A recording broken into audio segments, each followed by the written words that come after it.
Dernier moment de ce Mediapart Live consacré à ce droit fondamental, le droit de savoir, comprendre la complexité du monde, ne pas être prisonnier des idéologies, ne pas être prisonnier des peurs, ne pas être prisonnier des haines. Eh bien justement, nous sommes ici et c'est un grand honneur pour nous. Nous recevons l'auteur de ce livre, Contre la haine, Caroline Emke. Caroline Emke, bonjour. Vous êtes venue d'Allemagne, vous êtes allemande, vous êtes une figure du journalisme en Allemagne, vous avez été longtemps au service international du Spiegel, vous n'êtes pas seulement journaliste, vous êtes aussi écrivain, vous êtes théoricienne, philosophe, les questions de théorie politique vous occupent aussi. Et ce livre, Contre la haine, a eu le prix des libraires pour la paix à la foire de Francfort en 2016. J'ajoute que vous avez été aussi, et je présente cet autre livre, reporter de guerre. Ce livre, donc, c'est Écho de la violence, les résonances de la violence. Vous avez couvert le Kosovo, 99-2000, au Liban, en l'an 2000, le Nicaragua et la Colombie en 2001 et 2002, le Pakistan et l'Afghanistan après le 11 septembre 2001 à New York, l'Irak en 2002 et 2003. Je voudrais commencer justement par ce livre-là, parce que, au fond, ce que vous avez couvert, c'est la violence, c'est justement comment la haine peut détruire les peuples. Et là, ce livre, qui n'ont pas traduit en français, hélas, c'est un livre où vous avez choisi la forme des lettres, comme si votre travail de journaliste ne vous suffisait pas pour rendre compte de ce que vous viviez. Et donc, c'est des lettres que vous envoyez, Dear Friends, à 30, 20 amis au retour de ces reportages de guerre. Yes, thanks very much for having me, first of all. Merci infiniment de m'avoir invité. Je suis fan de Mediapart, donc c'est vraiment un grand plaisir pour moi d'être ici. The book that you were holding in your hands livre que vous avez entre vos mains n'était pas destiné à devenir un livre. Je n'ai jamais pensé à en faire un livre. Lorsque je suis revenue de la guerre au Kosovo, j'avais été témoin d'atrocités et je me suis dit, je me suis sentie incapable, je me suis sentie humiliée par le fait que je ne pouvais pas réellement décrire ce que c'était la guerre. Je me suis sentie comme un échec.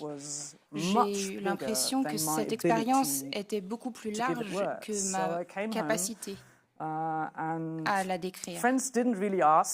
Mes amis n'ont pas vraiment demandé ce que c'était. Je ne leur ai pas vraiment dit.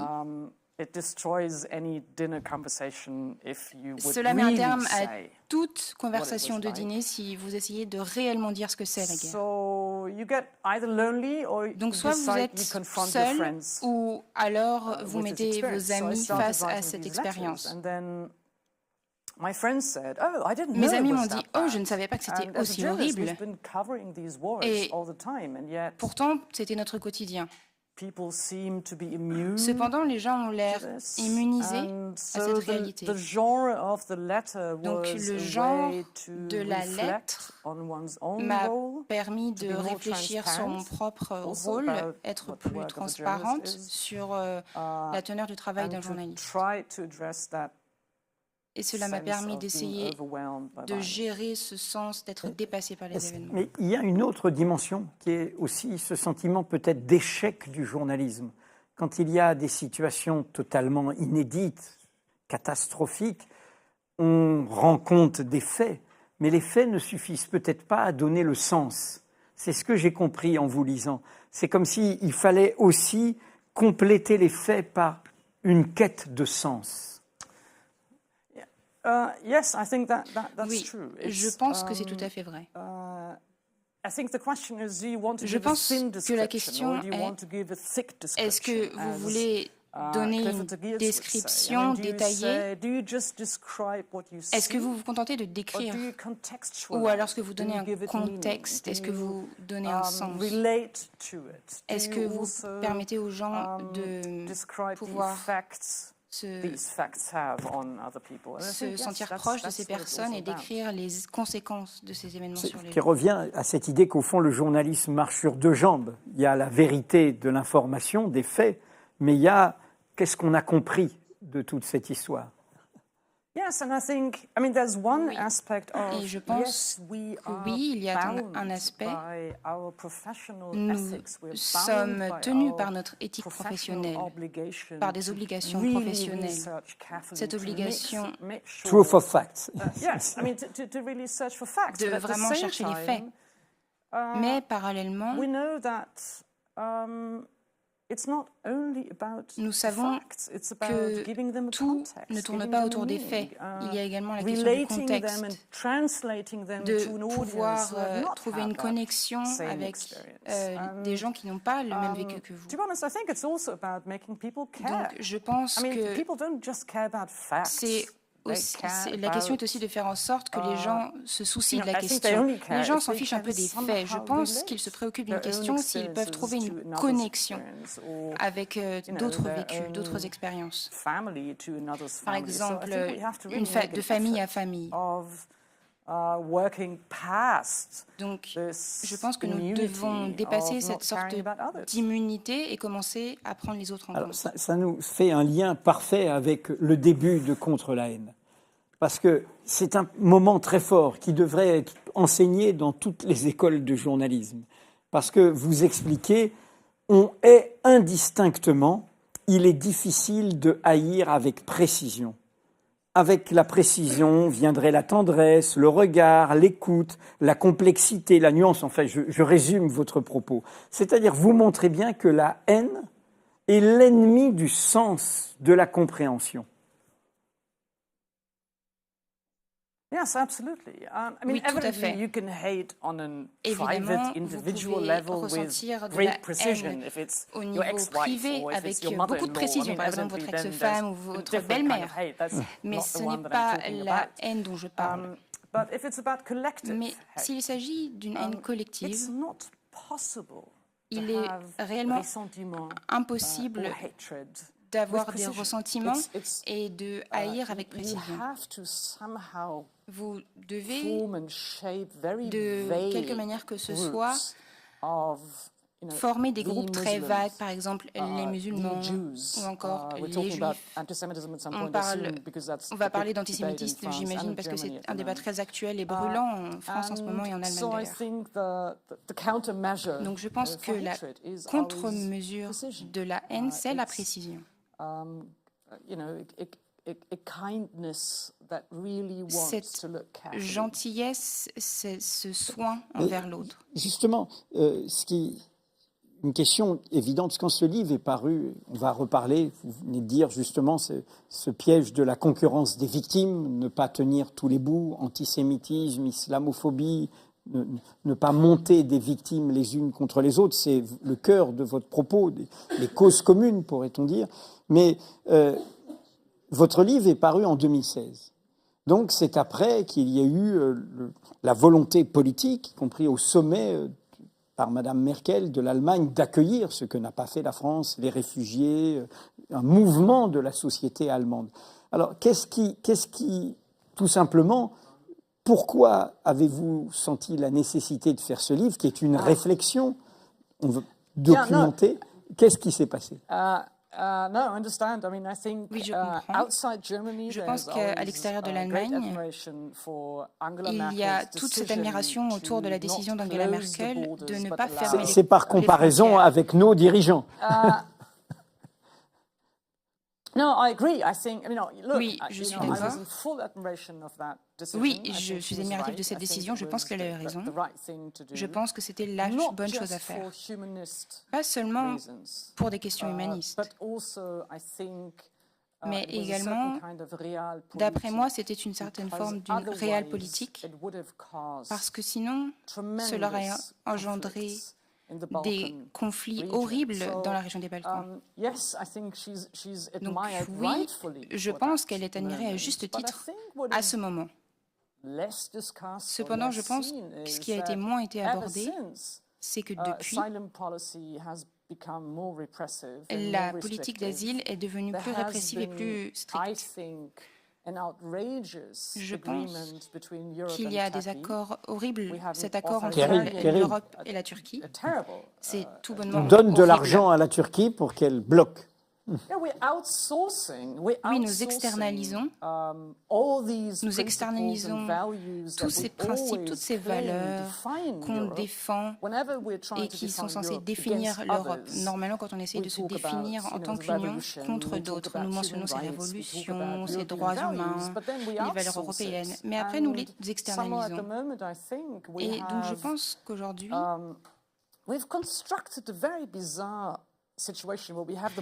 nous avons construit une situation très bizarre avec la frontière de l'Europe qui est externalisée en Turquie ou en Afrique du Nord afin de faire en sorte que les gens ne puissent pas faire une demande d'asile en Europe.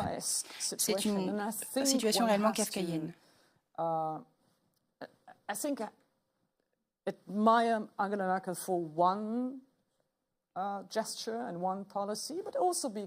Pour moi, Merkel pourrait être admirée pour cette politique. Cette mise au point étant faite sur Angela Merkel et les arrière-pensées de sa politique et ce qu'elle est devenue depuis, vous-même, donc, qu'est-ce qui vous amène à faire ce livre et cette réflexion sur la haine, avec tout un travail, y compris sur les images, sur les vidéos, sur les réseaux sociaux, c'est un livre tout à fait au cœur de notre modernité. Et au fond, ce qu'il y a comme idée, puisque cette question de la haine n'est pas nouvelle, je ne me trompe pas en disant que vous avez le sentiment qu'il y a une forme nouvelle de la haine, de sa diffusion. Il y a une modernité de la haine que vous voulez affronter là. Oui, évidemment. Ce livre ne porte pas sur Angela Merkel, mais bien sûr ce ressentiment sur le fait que le racisme et l'antisémitisme ait toujours existé. Oui. Cela ne date pas d'hier en Allemagne, en France ou en Autriche. Mais je pense que ce qui a changé en Allemagne, ce qui m'a poussé à écrire ce livre, c'est que maintenant il y a un caractère sans vergogne. Les gens sont fiers, tirent de la fierté d'être racistes. Et je pense que ce qui a réellement changé, c'est que cette haine a toujours existé. Il y avait toujours un certain niveau d'antisémitisme ou de racisme. Mais la qualité de cette haine s'est modifiée. Et un des aspects est cette haine décomplexée. Et un autre est le fait que vous avez un mouvement intellectuel, vous avez ce cœur qui peut être violent, ces groupes donc qui peuvent être violents. Et maintenant, on a ce parti politique qui a fait son entrée au Parlement. Donc nous sommes face à différents groupes qui autrefois n'étaient pas connectés. Maintenant, ils se sont rassemblés et ils ont une influence sur le discours dans la société. Donc, d'une certaine façon, il y a une haine dans la sphère publique qui contamine le discours public. Le racisme dans le discours public est devenu, dans une certaine mesure, normal. Ce que vous venez de décrire, nous le vivons aussi en France, parce que vous soulignez combien, en fait, c'est l'idée d'une naturalisation de l'identité, un désir d'homogénéité, une sorte de culture dominante qui est proclamée par rapport à l'extérieur. Et ce que vous montrez bien, c'est comment tout ça se construit sur le fait d'essentialiser l'autre, de ne plus le voir avec des détails, de l'invisibilité en le voyant en masse. Oui, tout à fait. Je pense que c'est ce qui m'a intéressé. Donc, un des aspects qui ont retenu mon intérêt est la façon dont certaines personnes sont invisibilisées, la façon dont on ne les regarde pas. On détourne le regard et tous les jours, dans le système scolaire, dans les films que nous projetons à la télé, au théâtre. Ces personnes ne sont pas vues comme faisant partie de la culture française ou allemande. Ils sont invisibles. Et l'autre façon de construire l'autre est de le diaboliser, de le rendre extrêmement visible, extra visible. et de les présenter comme des criminels, des terroristes ou des antisémites. Donc c'est cela qui m'a intéressée. Comment des gens qui appartiennent à des groupes ou qui n'y appartiennent pas, mais qui aiment différemment, qui n'ont pas la même apparence, qui ne croient pas de la même façon, comment ces personnes sont tout d'un coup marquées comme étant une menace vis-à-vis de la culture nationale, l'identité nationale. Je pense que ce qui m'inquiétait, quelque part, c'est que je ne voulais pas vivre dans une société où seuls les Juifs avaient leur mot à dire sur l'antisémitisme. Je ne veux pas vivre dans une société où les gays peuvent critiquer l'homophobie. Je ne veux pas vivre dans une société où seuls les musulmans peuvent défendre le droit à porter le voile. Je veux être capable de défendre le droit à porter le voile. Et je veux que d'autres défendent mon droit de fonder une famille et de me marier. Je pense que tout cela a également joué et m'a poussé à écrire ce livre. Il ne s'agit pas d'une forme particulière d'exclusion. Il ne s'agit pas d'une forme spécifique de ressentiment ou de racisme, mais vraiment de la structure du racisme. Vous comprenez le français, je sais, et ce livre est plein de références intellectuelles françaises. Je pense au passage, je cite celle-là, vous citez Zvetan Todorov, la différence se dégrade en inégalité. Donc on commence à dire, il y a ceux qui sont plus acceptables que d'autres, et l'égalité se dégrade en identité, c'est-à-dire tu es comme moi, mais du coup on se ferme. Bon, et également, on y reviendra, Michel Foucault, que vous citez beaucoup à la fin. Pourquoi je vous dis ça? Vous regardez, je sais, le débat français. Et comment vous voyez ce fait qu'ici en France, il y a un courant qui aujourd'hui dit, au fond, ce qui est très juste après le génocide et la catastrophe européenne commise contre les Juifs d'Europe, de dire la France ne serait pas la France sans les Juifs, et d'assumer cette dette par rapport à la participation aux crimes contre l'humanité. Et de l'autre côté, les mêmes gens qui disent ça ont l'air de dire, et c'est un débat qui a lieu, au fond, en revanche, la France n'est pas tout à fait la France s'il y a trop de musulmans. Comment combattre cela?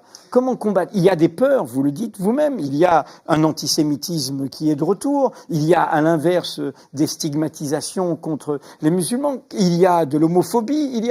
Comment faire pour qu'il n'y ait pas cette utilisation au service de clôture identitaire? Yeah.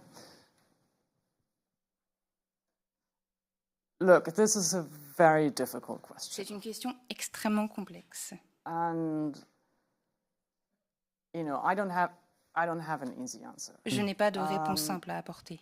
I can say evidently as ce que je peux dire, c'est que comme de nombreux Allemands, this is what my whole life is all about.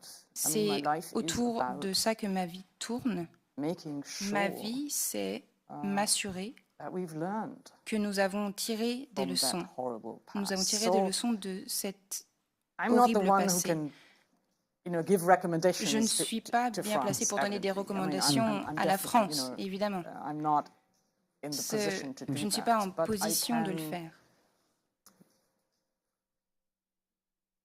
Mais ce que je peux dire, c'est ce qui m'inquiète. Il y a une vague d'antisémitisme dans toute l'Europe. Elle n'est pas concentrée uniquement dans les communautés musulmanes et pas seulement en France. En Allemagne, 90% des crimes de haine antisémite ou les actes antisémites sont commis par des gens d'origine allemande qui ne sont pas musulmans et qui sont des gens d'extrême droite. Je trouve cela très hypocrite et infiniment triste que la société allemande ne réagisse uniquement qu'à l'antisémitisme lorsqu'ils peuvent se tourner vers le musulman qui est responsable du crime de haine antisémite. Tout cela n'est pas importé. les Allemands savent très bien créer l'antisémitisme tout seuls. Mais ne disons pas que l'antisémitisme n'existe pas, qu'il existe une sorte d'antisémitisme secondaire lié à des gens qui ont été élevés dans une haine profonde d'Israël et des Juifs. Mais je ne pense pas que nous pouvions repasser cette discussion sur l'antisémitisme à une discussion sur la question de savoir si il existe uniquement dans les communautés musulmanes. L'Allemagne a eu...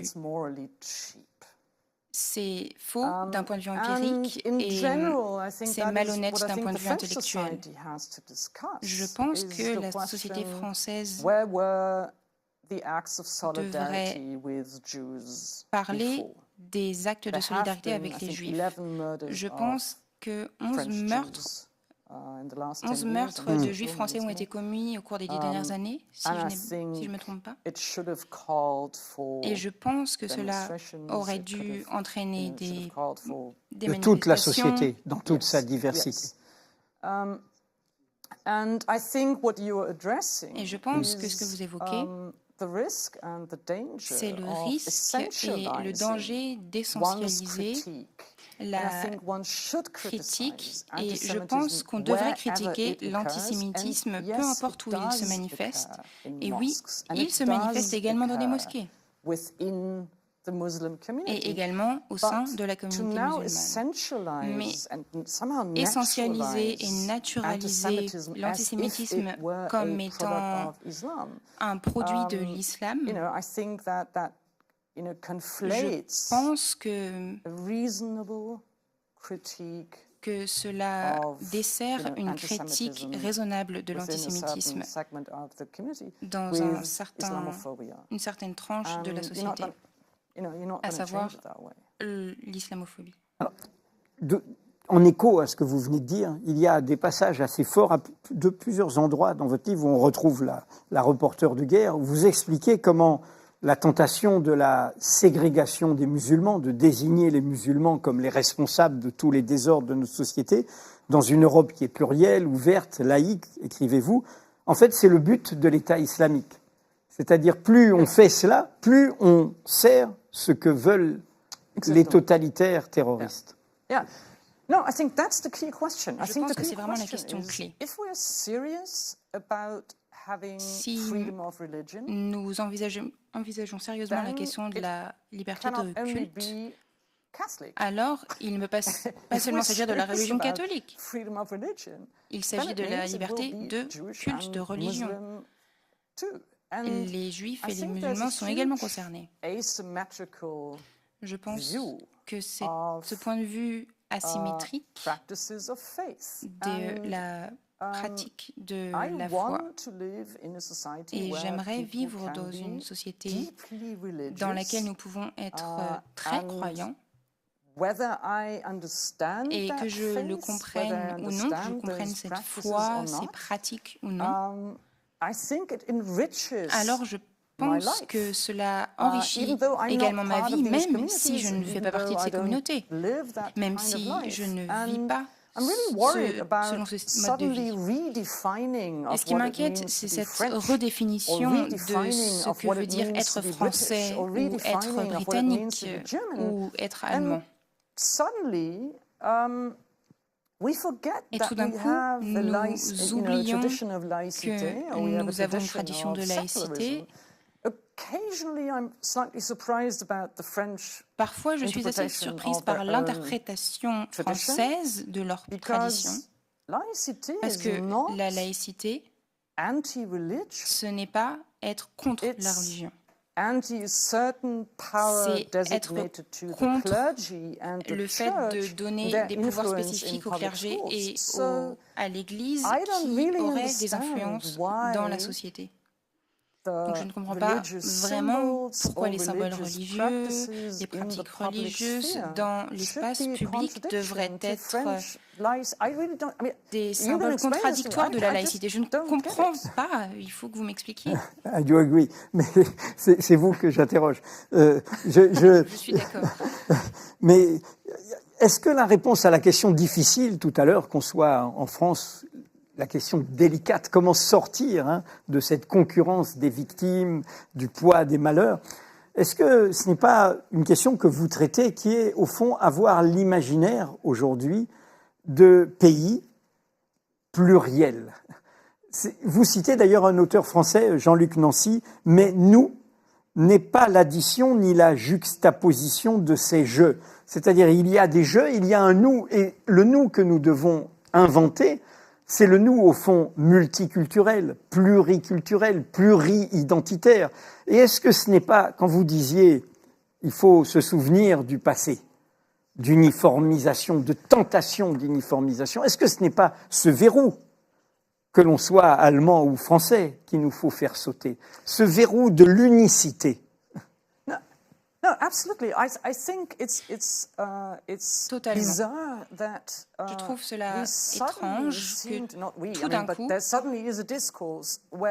il existe un discours selon lequel l'uniformité est perçue comme étant quelque chose de sûr. Scares the shit out of me to think. Vraiment, cela m'effraie au plus don't translate that into French. No, it really scares me to imagine that we all have to be the same. Cela me fait vraiment très peur d'imaginer que nous devons tous être les mêmes. And so, si c'était le cas, ce serait vraiment horrible. I only feel protected. Donc la seule façon dans laquelle je me sens protégée est lorsque je vis dans une société avec des gens qui sont différents de moi. Ils peuvent être vieux ou progressistes, ils peuvent être bizarres, ils peuvent être drôles. And so I think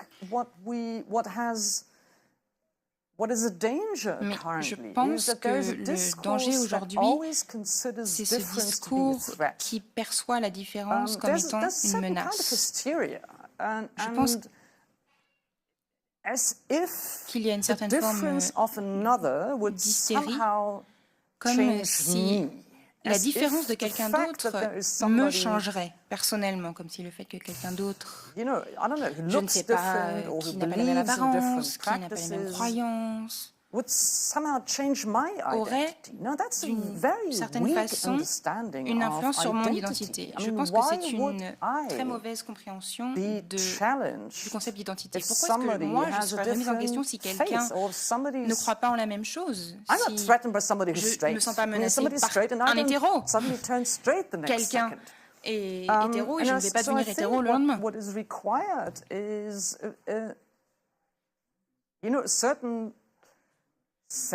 Je pense que nous devrions nous détendre et nous devrions avoir cette joie et ce désir, cette volonté d'être pluriel. Et nous devrions nous en réjouir. On approche de la fin.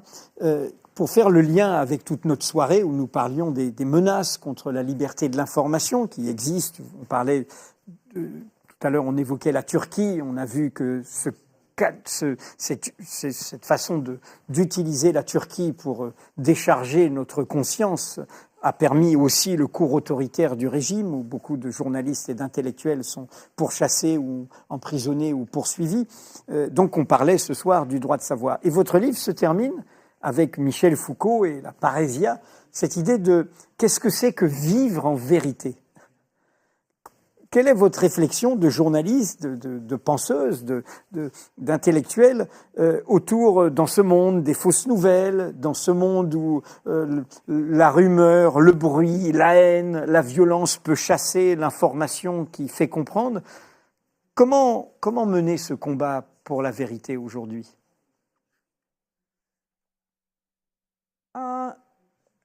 Deux aspects.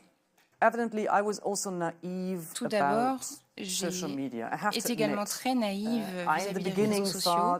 Au début, j'ai trouvé que c'était un instrument d'émancipation, que c'était un outil qui permettait de former des dissidences collectives dans des pays où le régime est très oppressif. Et je suis déçue, j'avais tort. C'est un instrument de haine tout autant que c'était un instrument d'émancipation. Je pense que nous devons lutter pour la vérité. Nous devons lutter pour des informations. C'est une lutte quotidienne qui